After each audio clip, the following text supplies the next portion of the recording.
Hey guys, what is going on? My name is Thomas Bark. Welcome back to another video. As you guys might know, I'm kind of the VPN guy here on YouTube. And in fact, as far as I know, I think I've rated more VPNs here on YouTube than anyone. In fact, that's the entire kind of focus of my channel, is reviewing VPNs objectively with data-driven analysis. In fact, if you go to my website, vpntierlist.com, where I've rated pretty much every VPN out there that is still active, you could see my data table here that is freely available for anyone to see all the different features and things that make up a VPN provider and how to choose them. I've even made a VPN quiz as well.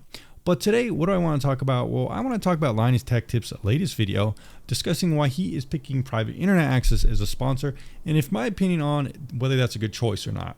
As a sponsor maybe, but even just a VPN for you specifically.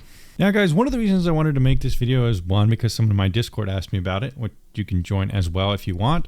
But I actually kind of find this video kind of interesting when he's talking about how they picked a VPN, and I'll discuss why after watching a little bit. So in this section, he kind of talks about, why they kind of stopped shilling for VPNs for a while.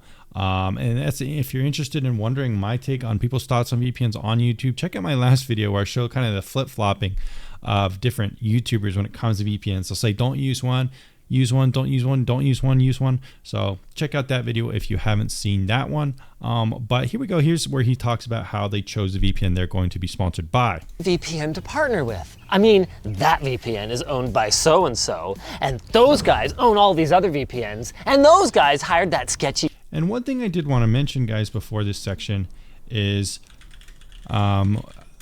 he's going to make a mention of something in this video, and it's kind of interesting. I feel like he specifically makes these points, kind of gloss over them, which I do think are kind of important to actually consider when choosing a VPN product. One of the things he's going to mention is talking about consolidation. In fact, he already kind of did mention that. And one thing that's interesting to know about private internet access is that they were bought by a different VPN provider. And in fact, I'm pretty sure when Linus first started recommending private internet access, they were actually owned by a different company. Since then, they've now been bought out by CyberGhost VPN, that is owned by a parent company called Cape Technology. Now, Cape has also bought out other VPNs like ExpressVPN and so forth, so they really have a good collection of VPNs under their belt, which isn't necessarily good for consumers to have a kind of monopolized market, and he's kind of talking about that in his video, as you can see here. Dude, you know the one. But the fact of the matter is, guys, in the cutthroat world of online security and privacy, you're gonna find sketchy characters who came over from the other side, unscrupulous crypto bros. So one kind of funny thing is he mentioned this is because there was this issue with Cape and ExpressVPN. Well, Cape now owns ExpressVPN. ExpressVPN had hired this guy called Daniel Garrick, and this guy was actually, I'm pretty sure, some kind of hacker or something like that. So he doesn't really mention that in his video, but it's kind of like he's kind of like glossing over it a bit here. So that's kind of interesting to me, I guess. And conspiracy theories galore, some of which turn out to be a lot more than just theories. And depending on who's doing the spinning of the facts, the same developer could be a nefarious former hacker with ties to the Middle Eastern intelligence community. See, that's what I'm talking about. That's the guy that worked for ExpressVPN. Cape now owns ExpressVPN and private internet access, so he's kind of trying to make it seem like a conspiracy, but it's not actually a conspiracy. That's literally what happened. Now, just to prove a point, Linus says, people could spin the story, but I'm not spinning the story. I just literally asked ChatGPT to explain the issue of Daniel Garrick with ExpressVPN, why it was concerning. And as it says here, Daniel Garrick, a former U.S. intelligence operative, was implicated in a controversy involving ExpressVPN due to past activities. Garrick, along with two other former U.S. intelligence operatives, provided hacking services to UAE as part of a covert unit known as Project Raven.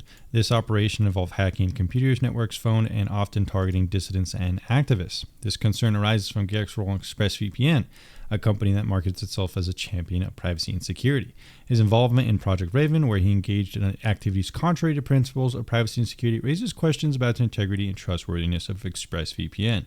Users and privacy advocates are worried that someone with a history of invasive cyber operations could undermine the VPN's commitment to protecting user data and privacy. Now, just to be clear, this is a case with ExpressVPN and not private internet access. However, like I said, they're both now owned by the same company. So I think that's kind of why he's bringing it up and try to gloss over it. But I do think it's something important to kind of might think about. Or they could be a computer nerd that served the mandatory time in their country's armed forces when they were a teenager.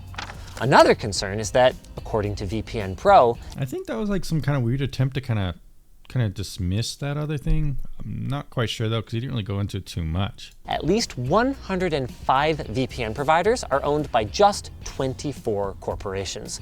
Which is funny because private internet access is now one of those corporations, but I don't know if he mentions it in this video. And making it worse, many VPN review sites and even giants like PC Magazine and IGN are owned by umbrella corporations that also own VPN companies. So just to be clear here, guys, he's talking about this, but guess who owns VPN Mentor? Cape Technologies, a company that also owns private internet access.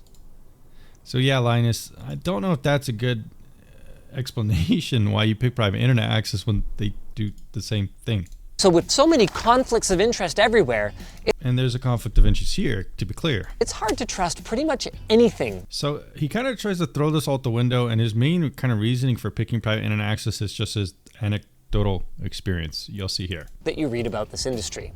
So for me, what it ultimately comes down to is my personal experiences and who's got. So his personal experiences, that's what you want to rely on when picking a VPN. Not my data-driven analysis where you could check out all the data yourself. No, you should rely on Linus' personal experience. The provable track record. And to be clear, almost every VPN in a lot of ways is very similar. They operate the same way, use similar protocols and things like this. So at the end of the day, they all are very similar. But it's the minutia of things that really makes a difference.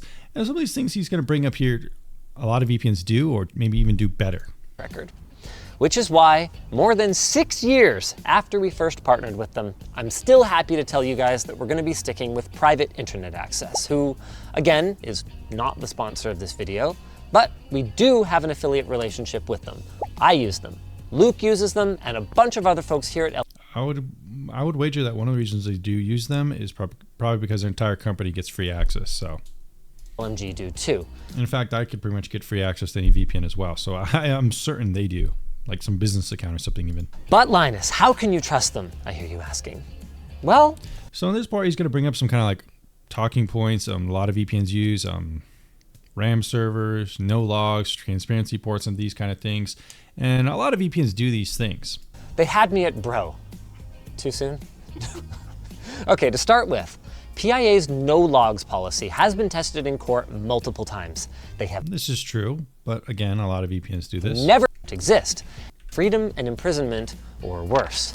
On top of that, their RAM no log policy, like I said, the RAM only servers. server architecture. A lot of VPNs they're do log this as well. independently audited by one of the big four professional audits. Again, a lot of VPNs do that. Video. The Android app has been independently reviewed with a mobile application security assessment, something That's only a good, handful I of guess, VPN apps can boast. And if all of again, that a lot of still VPNs, isn't like good you enough said, for do. you, all of their clients are open. Well, that's a good thing to see. Use them and connect to their servers with a generic OpenVPN client. PIA has also removed their physical servers from a number of countries in response to changes in legislation. Pretty much almost all the VPNs have done this as well, especially law Russia. enforcement action. Hardly any VPNs operate in these countries. And other threats to customer privacy. When they removed their servers from Hong Kong back in 2020, they stated that PIA will not operate servers in locations that have enacted anti-privacy internet laws. Again, this is pretty common for most VPNs. Or who have proven to not follow the rule of law. They also publish quarterly reports detailing government requests for data, bug bounty submissions, along VPNs do that as well. with some company and industry news. Their blog archive goes back more than a decade, and in between general industry news and security tips, you'll find I wouldn't really say it's a reason to pick a VPN per se. explanations for controversial hiring and policy decisions, and some excellent essays on digital privacy.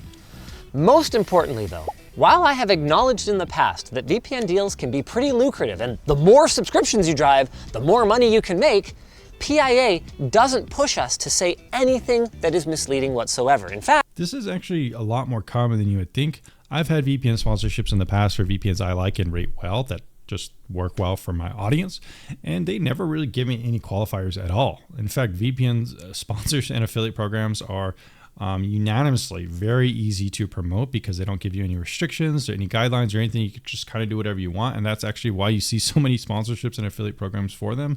I tried working with a couple companies outside of the VPN industry, I had to sign contracts, agree to say this and not say this. And I honestly just didn't want to do it because it wasn't the right fit for my channel.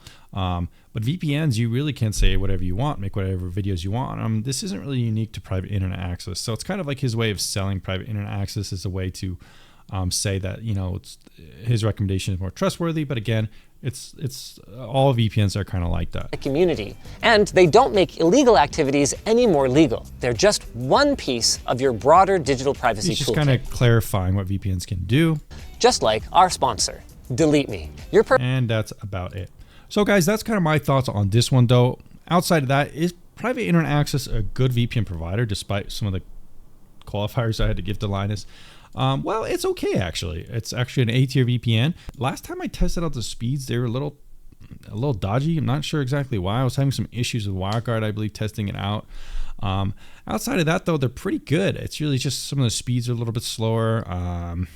Some of the things, let's see here. The privacy audit isn't really anything spectacular. They do have some trackers and stuff like that on their website. Really, and I think the usability, I think I give kind of a low score because I was having some issues with the application's WireGuard. It was just kind of a little bit buggy last time I used it. So outside of that though, some of those minor issues, it's still a very good VPN. It's just not quite as reliable, at least in my last test. But you know, some of the company's kind of history and stuff like that, acquisition and whatnot, is something to kind of think about. Additionally, private internet access had laid off a lot of different employees, which wasn't my favorite thing to see. You could see just last year there was tons of layoffs with Cape and private internet access, so that was definitely concerning. And I read that it was like a lot of engineering people as well, so I'm not a huge fan of that. But side out of that, I'm not trying to shit on private internet access at all. It's actually a pretty decent VPN, all things considered. You got the open source, like he said, good applications.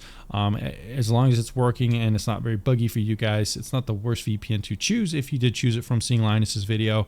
But go ahead and check out vpntierlist.com if you want to see my current rankings right now.